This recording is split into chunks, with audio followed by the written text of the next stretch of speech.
తాలూకా అని మనం చెప్పక తప్పదు. తర్వాత ఈరోజు మన దేశంలో 56% బీసీ జనాభా ఉన్నప్పటికీ బీసీ కార్డు ఇస్తానంటే మా నాయకురానికి ఒక సీట్ వస్తుందని చాలా విద్యాపరంగా కొంత ఆర్థికంగా కొంత మంచి స్థానంలో ఉన్నారు. బట్ ఇక్కడ నేనంటుంది ఏంటంటే వారందరూ కూడా మా సోదర బీసీల పట్ల మాకు ఎటువంటి ద్వేషభావం లేదు, వారంటే మాకు ఎంతో గౌరవం ఉంది. బట్ అది చిత్రపటం అక్కడ పెట్టారు, పూలమాల వేశాం. ఆయన మహాత్మా గాంధీ కంటే ముందుగా మరి ఈరోజు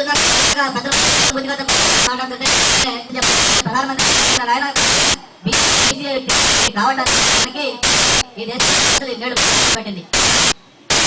మరి ఆ రోజు ఎన్టీ రామారావు గారు ఏ ముహూర్తంలో తెలుగుదేశం పార్టీ స్థాపించారు.